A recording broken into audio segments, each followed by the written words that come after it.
Hi everyone, it's Rax. I just released a Minion Necro guide a few days ago, and a few days before that I released my tier list, and I essentially said this was going to be the best build in Diablo 4 Season 4. And I am 100% sure, at least with the information that I have now, that that is not true. The best build, as I kind of predicted in my tier list when I put Barb at number 2, and I said, well, we'll put him at number 2, but they're probably going to end up being number 1. I think this is the best build in all of Diablo 4. There's a Maxroll guide for it written by my friend Snail, one of the best Diablo players ever, multi-rank 1 D3 player, godly D4 player. I leveled up a Barb for the first time today, and the level of destruction that this class has and this build has is, I don't know, it's up there with the most powerful builds ever in Diablo 4 in any season. Anyway, before I explain all that to you, I think that's enough talking. Why don't we see a dungeon here? So I leveled up. You can see on the screen over here that I leveled up 1 to 100 on hardcore with nothing. No codex powers. No, I didn't have any of the tempering manuals. Nothing for Barb. Completely fresh in 8 hours and 25 minutes. Let's run a nightmare dungeon. I think this is a 48. Let's just see how it goes. Just watch this for me. So you'll notice this is kind of like a super starter build. My Barb doesn't have, he only has a single greater affix on any of his gear on one of the rings. I literally just picked up whatever I got leveling. I didn't have any gear ahead of time or anything like that. And the people watching my stream today, I think hopefully someone will jump in the comments section, could not believe the level of destruction that this build has. And this build is also performing as one of the best builds in the pit. There might be another one that does better, that like people are saying the bash build is really godly. That guide is also on Maxroll, also by Snail, by the way. But this build has already cleared pit level 100, which is absolute elite level. So this build, you'll notice, has absolutely no weaknesses. It has one of the best mobilities in the entire game. It has like the best AoE in the entire game. As you saw, I kill monsters like 3 screens ahead of me, and I just, by the time I enter the room, I'm just picking up the loot. You'll see how long the boss lasts. Hopefully the butcher is here. Let's see how the butcher can do. But I played Minion Necro a lot. I already have 2 100 Minion Necros on hardcore, and my Minion Necro cannot do anything like this. My Minion Necro is good, don't get me wrong. I absolutely love it, but I think you have to make this. You have to make this build. It's absolutely disgusting. Hopefully I can get an event here and show you how the little events go as well. But as you can see here, we are annihilating everything. These guys won't get out of my way here. Get out of my way. And the whole dungeon is done. I mean, just not challenged whatsoever. If you're wondering what's shooting out those little bolts, that's the beautiful little season holy bolt thing that I've been using nonstop. That's the build, right? Okay, so let me explain to you how this works so you can make this and just completely destroy Diablo 4. So there's a whole guide here to explain everything. The first thing I'm going to do is go down to the variants, and I want to talk about starting out, because that's where it matters. Once you get this build rolling at all, it's over. The whole idea here is Dust Devils does our damage. You have 2 ways to spawn Dust Devils in Diablo 4.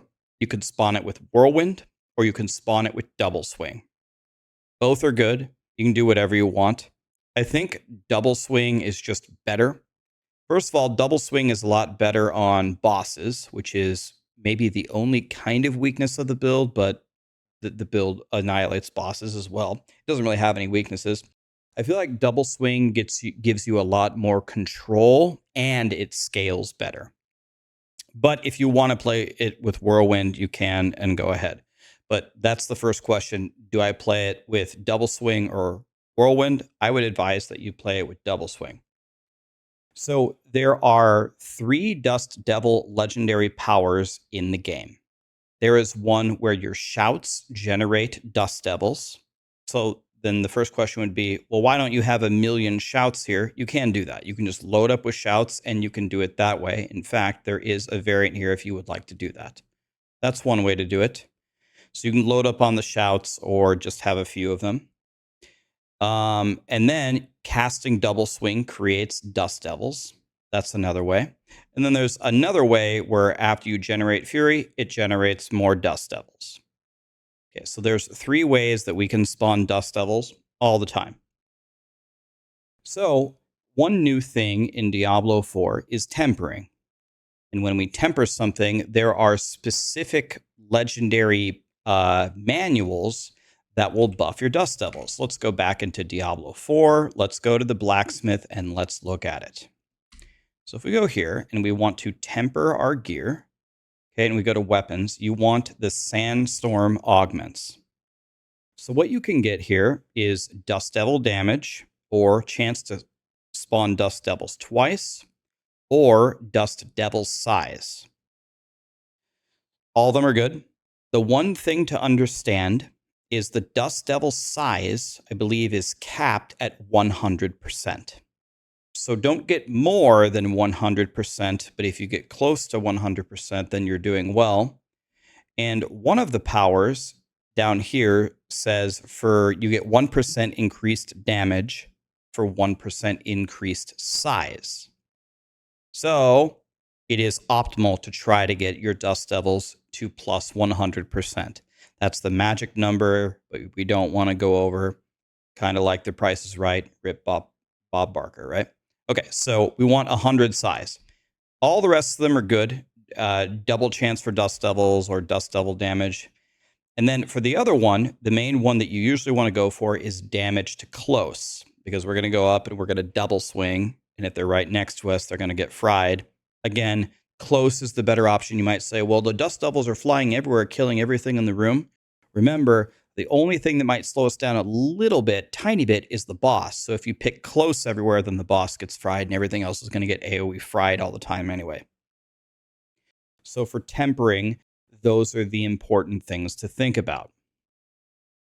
The next super important thing to think about, the only time you are ever going to be challenged at all, is with your fury generation. So there are 4 ways, well, there's more than 4, there's 5 ways that we can generate fury.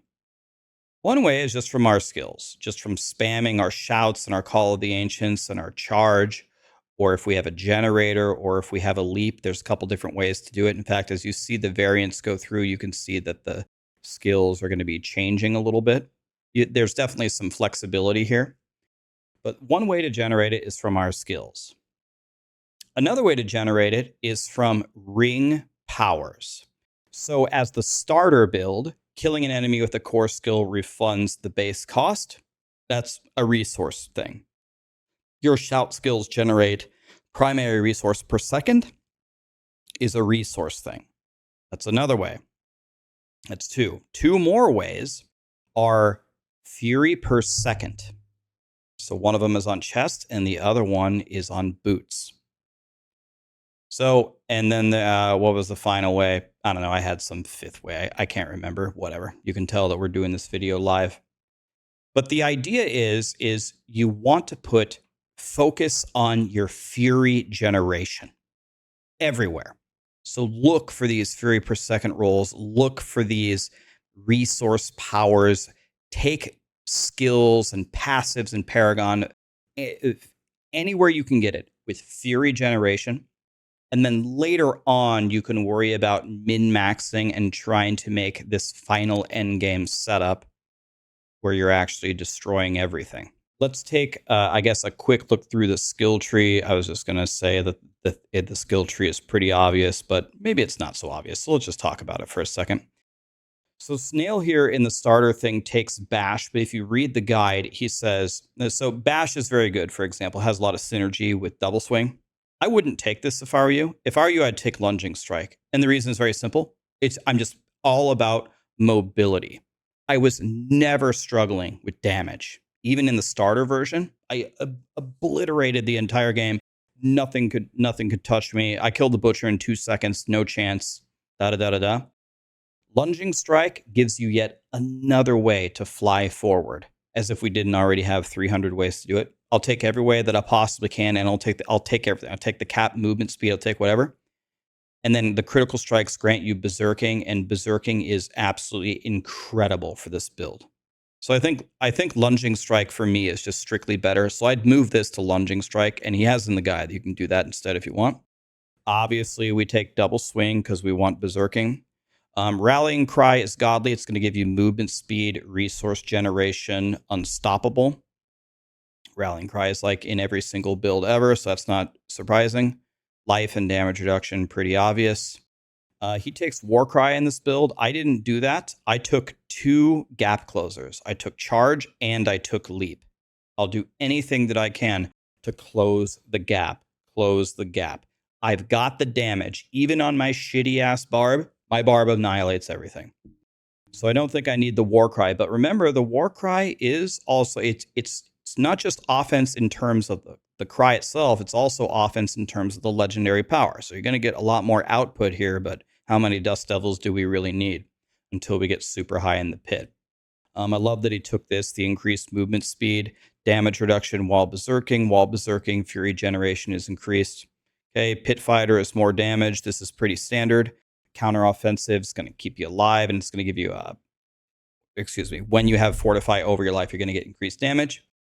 Now, here he takes Call of the Ancients. I think Call of the Ancients, again, is great because it's going to give you more resource generation. Every time Korlik attacks at the bottom, he's going to give you 10 Fury, which is nice. If you feel like your resource generation is pretty good, then you could take Wrath of the Berserker. So when you're first starting out, this is definitely the better option as he's labeled it. In the endgame version, you'll see he switches to Wrath of the Berserker. There, right? And then finally, Unconstrained is going to increase Berserking and its damage bonus. We're doing everything with Berserking. So that's a quick rundown about why he selected certain things there. I got a good glimpse of some frequently asked questions here that we can go over. So one thing that people keep asking is, why in the world would you take Blood Rage? Killing a bleeding enemy has a 10% chance to grant Berserking, but there's nowhere in this guide, any of these skills, any of these passives that you can find anywhere where you get bleeding. The first part of that, just Men in Black, erase it from your mind. Forget the first sentence. It has nothing to do with our build. It doesn't work. It's the second sentence. Your damage is increased by 10% of your damage while berserking bonus up to a maximum of 30%. That's why we take it. Because we can stack up that damage and try to get it to a 30% multiplier, which in this version of Diablo 4, those kinds of multipliers are not easy to come by. That's why we do it. It would be great if we could fit the bleeding in here somehow, but I don't think this particular version has access to bleeding unless I'm missing something. That's a frequently asked question. Another frequently asked question in the final endgame setup, if I can find it here. Yes, it was this resource or this particular power. People kept saying this is wrong. Let's read it. Ground Stomp creates an earthquake that does physical damage. Okay, but there's no Ground Stomp here. You're right. There's no Ground Stomp, but we don't care about the first part of it. Forget the first part of the sentence or the first sentence. Let's go to the second sentence. While you stand in an earthquake, you deal 25% increased damage. Okay, Rax, how do we create an earthquake? Here. Leap creates an earthquake. That's why. Leap, earthquake, then you get 38% increased damage reduction, and you get increased damage. You leap on a boss, and then he can't kill you, and then you murder him. Which is why eventually you take this on your ring, reduces the cooldown of leap. Hitting a boss with leap will give you the maximum reduction so you can leap whenever you want. This is kind of an endgame thing because you have to have your resource and your fury solved in order to do all this tricky stuff to gain the massive damage that you need and the damage reduction to go super far in the pit. But when you're like me, I just made my barb. I don't have any of the right stuff. I was using Umbral. because that's what I had, because I didn't have the right powers. But I had an Umbral, so I used that. And then I had Vocalized Empowerment, but all I had was the worst version of it. But I just used it, and it worked okay. It was fun. You just saw me do a Nightmare Dungeon 48. I vaporized it, even though my gear sucks, right? So you can kind of play around with it a little bit. It would have been even easier if instead of Wrath the Berserker, I would have used Call of the Ancients. That would have been a little bit smarter. And that's pretty much it. So then you actually work toward using a lot of these uniques that you've probably seen before. This Tusk Helm has been used in a lot of Barbarian builds before. And in general, a lot of uniques are kind of falling off because the legendary powers are super valuable and you can temper them, and tempering is so strong, etc. But still, the Tusk Helm and Tibalt's are still surviving. They have such great stats and such great powers. They're still here, kind of in the final setup. And one very cutie patootie thing about these boots is they give you pretty much infinite rallying cry, which is, again, going to solve a lot of your resource generation. As Snail has written here, it's our only non-mobility, non-ultimate skill. It activates every 7 seconds, and it lasts 8.4 seconds. It pretty much gives you permanent rallying cry. So a lot of min-maxing here to get to this point, but when you get here, you're not even going to feel like God, you're going to be God. And the only thing that's going to stop you is like pit level 100. I'm just trying to think from today, is there anything else? The leap thing we covered. We covered the different, covered the legendary Paragon node that was throwing people off. You're just stacking everything for berserking. Covered the resource generation. You don't have to play it perfectly. The skills that I don't have don't exactly match any of his variants. The legendary powers that I had, I just threw on what I had, whatever. This is what I have. It worked totally fine, annihilated everything. I really think you should make this because this barb just moves at the speed of light. Rallying Cry making you move fast. Wrath the Berserker makes you a god. Charge is a huge gap closer. Leap is a huge gap closer. And your tornadoes are flying forward with you, deleting everything. And you have Lunging Strike also to dash forward. Not to mention, you have so much speed and so many gap closers that in a Nightmare Dungeon, you can usually jump from shrine to shrine to shrine, which also makes you faster, not just from the movement speed, but also from all the powers that you have. So I was usually just chaining shrines all the time if the dungeons had them. And you pretty much just become invincible. I really, really hope you guys make this build and try it. It's the Dust Devil double swing barb. I think it's the best build in the game right now. I haven't seen anything better, and I've been looking. I have 2 100 Minion Necros. I have a 100 Frozen Orb Sorcerer. I'm going to make a guide on that, by the way. My Frozen Orb Sorcerer dominates. The only problem with the Frozen Orb Sorcerer is it kind of sucks on bosses. But we knew that anyway. I think people are like making like a Firebolt Sorcerer now to try to kill bosses. And now I've made this. I've seen the Werewolf Tornado Druid. I've heard rumors of a secret Druid build that's going to emerge. It's going to be really good.